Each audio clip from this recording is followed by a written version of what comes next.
This is a Labyrinth segment, and the topic we're covering is charging objects with will. Now, when we talk about charging objects with will, you gotta realize first and foremost, this is something you already do. This is not some strange thing that you've never done. This is not something outside of your day-to-day experiences. In fact, most things in mysticism, in psychic phenomenon, in energy work, are really things you're already doing day in and day out. They're things you've already mastered to a degree. You just don't realize you've mastered them. You just don't realize you're using them. And you haven't learned to turn it on or off with a switch yet. It's kind of like walking. You can change your pace in walking. You can change your step. Very few people are good enough to change their stride completely without thinking about it so that they could mimic someone else's walk. Very few people are able to shift their skills in fighting, for example, to pick up someone else's stance very easily or pick up a movement they've never seen before. Very few people, even in aerobics and athletics of that form, are able to copy a movement that they've never seen done or have never had the experience of doing. It's one of those things that, while it seems very difficult to the outside observer to pick it up, when you're in the act of doing it, it's not that bad. Any gymnast can, with a little bit of practice, do a movement they've never seen before. Any fighter with a little bit of practice can pick up someone else's stance and their stride, and anyone even just choosing to mimic a walk can do so with enough attention. It's just not something that they're doing like a light switch on and off. They'll do it subconsciously to a degree, and this is the same thing, really. When we're talking about charging an object, we're talking about a skill you already have, a skill you've already developed, a skill that you don't really have to reinvent. It's already there. And the very first thing then we should look at is the things you already charge in your day-to-day life. Most people have some kind of lucky shirt or favorite shirt, a lucky hat or a favorite bracelet, a piece of jewelry, maybe a favorite pencil that they write better with. For mechanical pencils, obviously, eventually you wouldn't have a favorite pencil at all. Maybe a favorite pen that you actually take the time to change out the ink in it. One of the better pens out there. Maybe you have something like that. Maybe if you have a number of computers in your house, maybe there's one that's just special to you. Maybe not just because it's yours, but there's something about it. Not even in terms of power. You just work better when you're at that computer. Maybe you have a favorite desk in your house. Maybe you have a lucky penny or a lucky rabbit's foot. These are items that you've already charged in some way. You are picking up to a degree that resonance with them, and you're creating a charge in them to make them work in accordance with you. And what we're talking about is very specialized charging of an object today. We're not going to be getting into as much the idea of getting to know an object very well. We've covered that in another segment, but at the same time, that's not required to do this. You can make a lucky penny or a lucky hat just by contact with it, so therefore extending yourself into something is not a requirement for this. Does it help to have that skill already? Does it help to already be able to sense inside an object, to scan an object, to feel an object? Yes, it most certainly does. There's a reason when these segments were recorded, they were planned for the same show. But at the same time, you can take this independently, and it still is viable, and it still works just as well. So the first thing we've got to do is we've got to discuss, the difference between building a connection and charging an object to work independently. And things like your lucky hat are charged, but there's also a connection that's created. They gain a certain something to them, but you have built an interconnectedness between you and that object. You have built a kind of link to that object, and that link is not really the end-all be-all, nor is it something bad or something to be despised. It simply is. But when you understand that difference, what you recognize is the ability to charge an object without creating that permanent connection between you and that object. What we're talking about then is the imposition of will upon the object. And the first thing you're going to want to do I guess the first thing I should say, before I even get into the steps, charging an object is something you do for a purpose. In fantasy stories and in general mysticism, they talk about enchanting objects, and it's the same concept.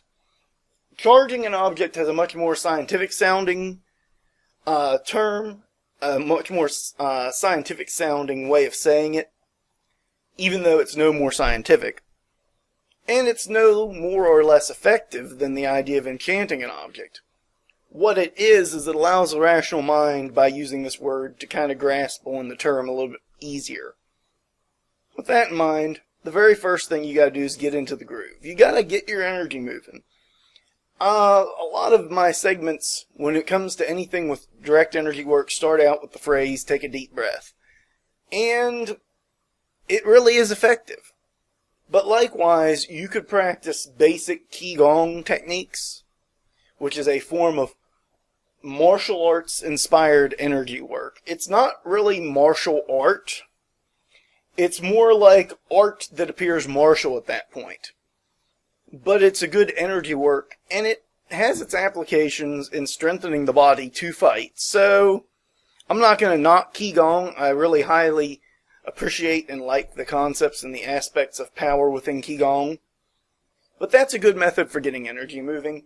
Having a good workout is another good way of getting your energy flowing, so long as you don't work out to complete exhaustion. You just want to build up enough that you're building kind of a burn, not a burnout at that point. Deep meditation always is good for this. And in fact, transcendental meditation to a degree is a requirement, but transcendental meditation does not mean necessarily sitting there and mumbling something while you have your legs crossed and your palms facing upward. It is the sense that whatever action you're doing to get into the state for this has got to change your perspective, and you'll know it does because you'll feel the power moving through you.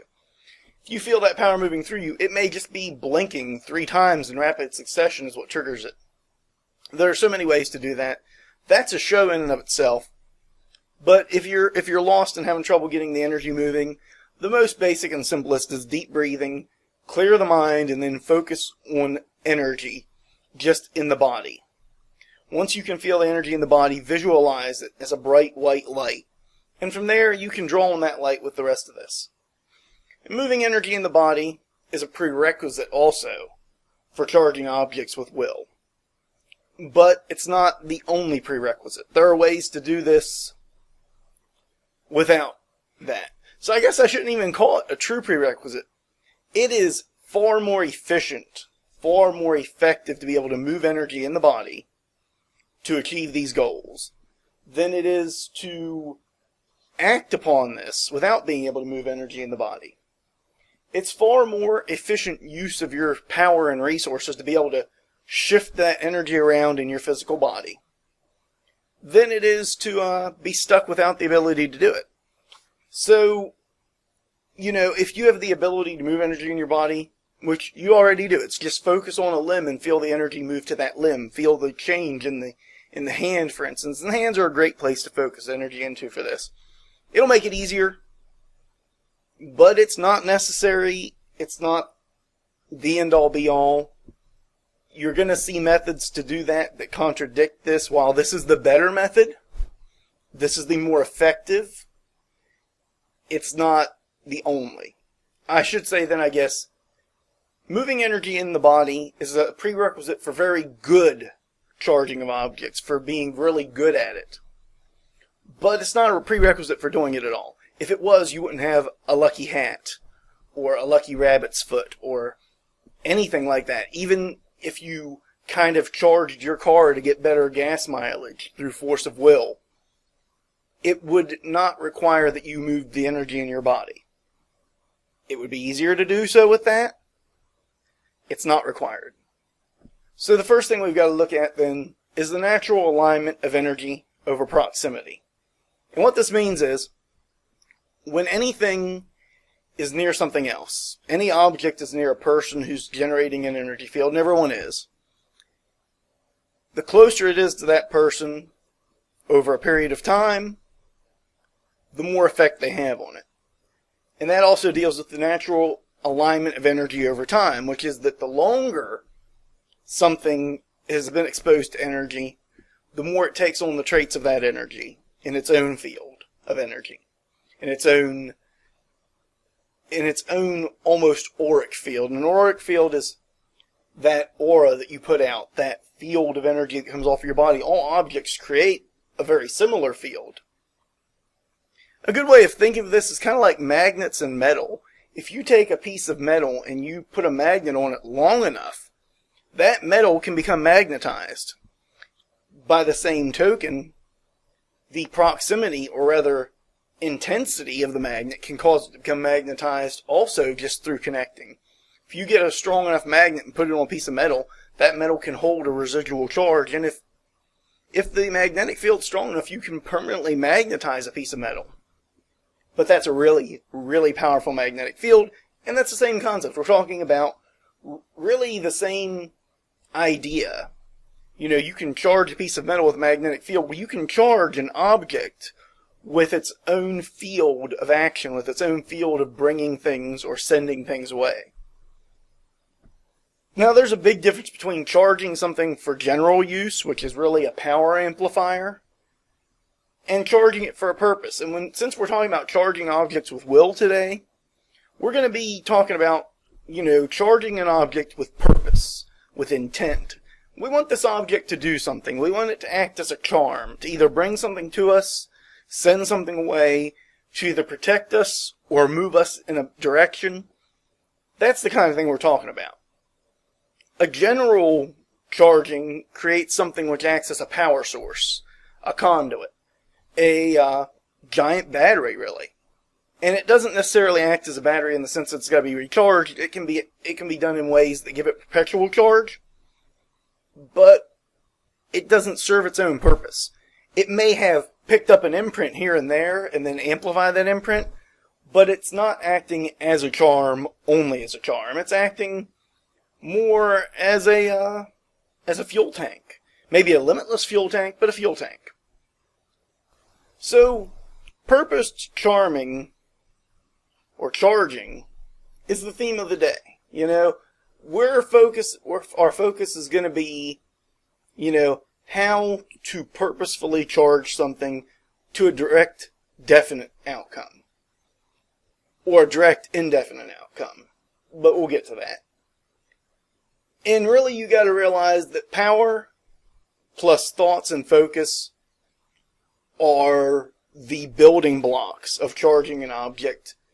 You can up the level of power that you're outputting, you can up the level of thoughts that you put towards it, and you can up the level of intensity of those thoughts, and any one of those will help with the charging, and working on all of those will make charging an object so much easier. So the very first thing, what you're doing is you're focusing on the object. The same way you focus on your body, you're focusing on the object, and you're kind of pushing your energy into it. You want to feel your energy move through your body and push into the object, kind of overriding it.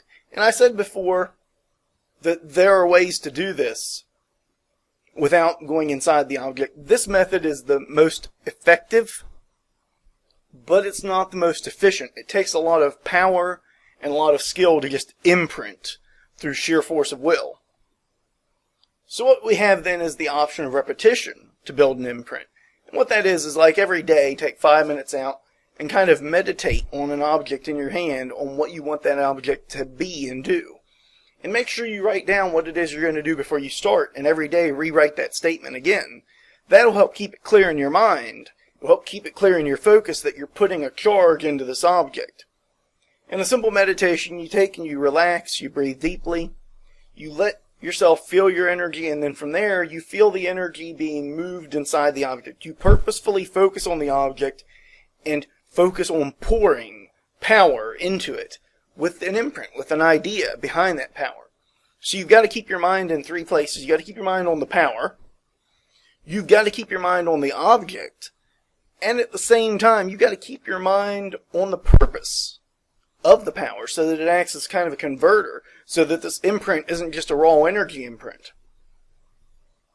And you really got to go deep to put an imprint on with this. You've got to enter that transcendental state. Now, transcendental state means a state changing from the state of normalcy.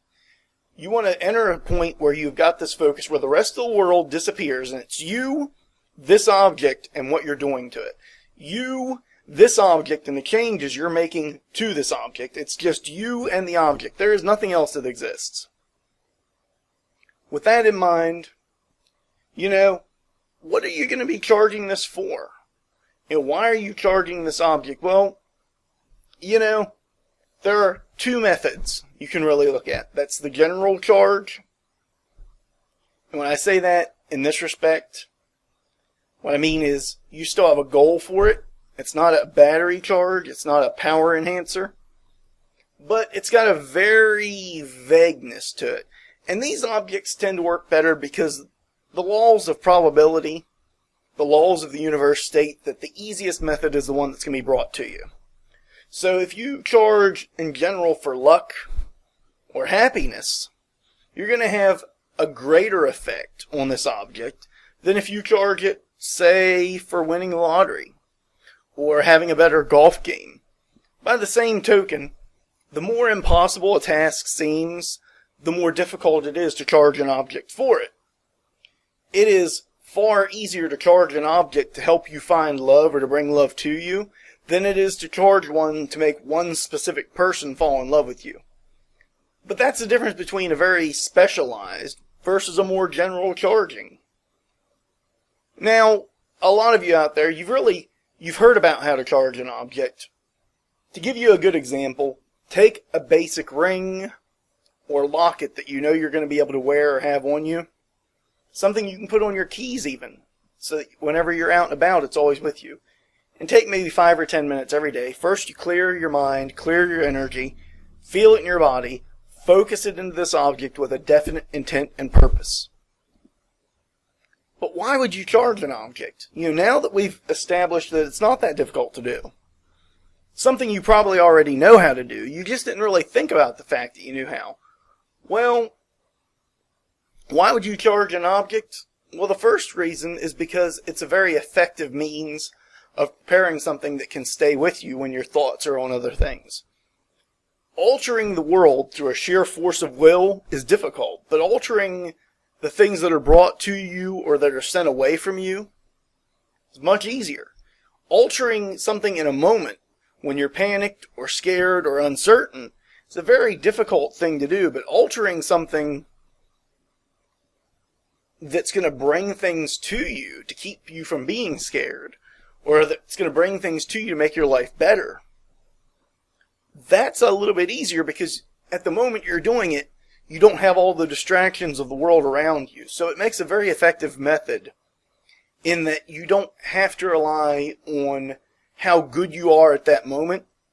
In the moment of crisis, you're relying on how good you were in the moment of peace.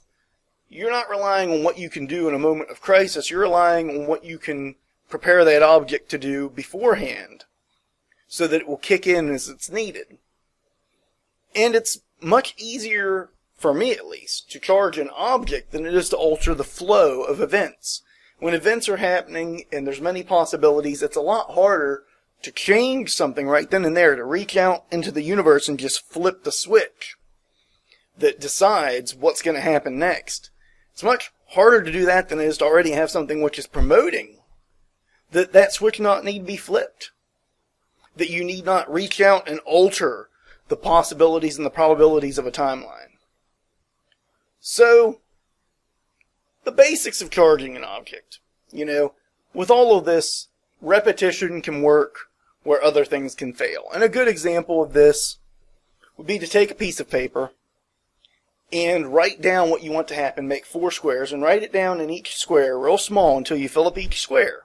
And then fold that paper so the squares are pointing inwards. And now you'll have 4 more squares. So if you take and divide this piece of paper into 4 squares and then fold it center point. And then treat each side as 2 squares, right? So you fold those 2 sides inward. And then you treat the 2 outer sides as 2 squares. And write down on that also. And then put a little piece of tape around it so that it is both internally and externally symbolic of this charge. It could take you a good 5 or 10 minutes. And it's a really simple method for charging that piece of paper.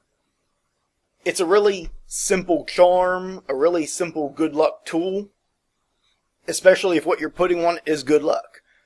But you want to be a little bit more poetic in situations like that. You want to do something that kind of gets the brain involved. So a little poem about what this is going to bring, is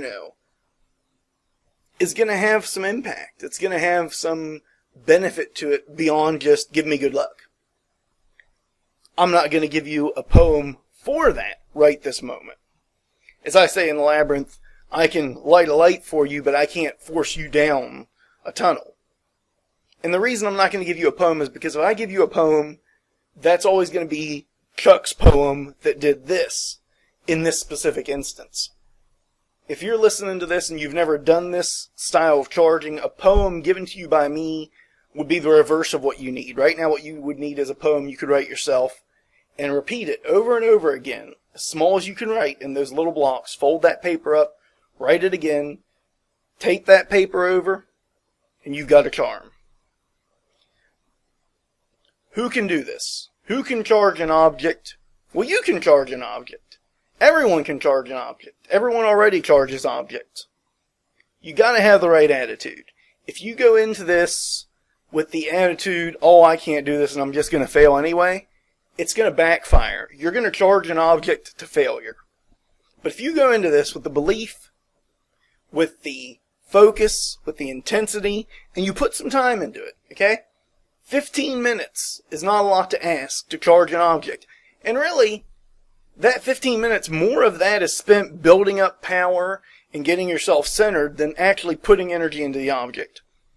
Someone who can center themselves instantly, someone who can reach a transcendental mind state in an instant, in a heartbeat, is going to be able to do this a lot easier. They're not going to have to rely on the poem method that I just showed you. They're going to be able to rely on just putting their energy into it with the right pattern, trusting their feelings and their instincts, and going from there. So you can charge an object. And you got to remember, you're going into this as the master of the universe when you do. You're going into this with the knowledge that you are the best of the best for that exact moment. You become the end-all be-all for the moment that you're doing this. Now, when it's done, you put that back on the shelf. You recognize that you're a normal person in a normal life. That this object is going to do its great and mystical thing, but that doesn't make you any better or worse than anyone else. But if you keep in mind the fact that you have the power, if you keep in mind that you can do this just because it is that basic of a thing, because you've already done it with so many objects in your life, if you keep that in mind, this is going to be a piece of cake for you. This is going to be easy. This is going to be something that is so simple for you that you will have no trouble doing it. This is not the most complex form of energy work. For some people, it's a little hard to grasp the first time. But when you really look at it as something you've already done, something you're already doing right now, then it's not so bad. Then it's not so difficult, and you're going to have an easy, fun time with this. My suggestions for the first objects you charge, I say you use a piece of jewelry because it's simple. It has some value to it already, so mentally you see value in it. So what you're doing with it has worth. Use the energy method if you can first. If you can't, a more ceremonial method would be to write around a circle every day. Like, just put this object in there on a piece of paper, draw a little circle, and write as you turn that paper around the circle what you want that object to do and spiral it out till it fills the paper. Is that a more tedious process? Yes, it's every bit as effective. But the raw energy method is far simpler, far easier. If you already have access to that energy, and if you don't, spend 15 minutes getting ready. It's better to spend 15 minutes getting your power raised and ready to do something, and spend 2 minutes in the act of charging it, in the act of giving it luck, or wisdom, as what it gives you, as what it promotes within you. It's far better to spend that time building up power and then imprinting it. Like grinding it in with a single hammer's hit, than it is to spend 1 minute building up power and 14 minutes going, man, why is this shit not working? Why can't I feel anything? It is far better to spend an hour building up energy for an action like this and being able to do that action instantly than it is to spend 1 minute building up power and an hour complaining about not getting the results. Like I said, start with something close to you. Pick something that's generalized but useful in your day-to-day. Luck, happiness, wisdom, love, compassion, self-control, willpower, mental strength, fortitude of personality. These are very simple things that you could choose, and any of them will work. Do a little research. Find a color that really matches up with that intent, and when you picture that bright white light flowing into this object, and you feel the power in your body and in the universe moving towards this object, when you reach into the core of the central consciousness of the galaxy, when you reach into the core of all it is, and you pull that energy and move it into this object with this intent, picture the color that fits best with this intent. It's better to use a kind of vague one the first time. The more specific charms can work, but when they don't work every single time, because remember, it's only promoting something. It's not making it the permanent end-all be-all every second of every day. It's promoting something. Good health will help make you healthier. Okay? It won't blast cancer out of your body in a single instant. Good health will make you more vital. It's not going to instantly heal a broken leg. By promoting something that's a little bit more vague, you don't build up that resistance to the little failures. You may be getting an 80% success rate, so that you are 80% lucky during the day versus 50-50. But if you focus on it winning the lottery, while you may be winning 80% of the time, that 20% is going to hit you like a sledgehammer every single time. So start with something general. Start with something that you can kind of see where the coincidences fall in line for you, because what you're doing is you're altering coincidence to your benefit. This has been How to Charge an Object with Will. And this has been another Labyrinth segment.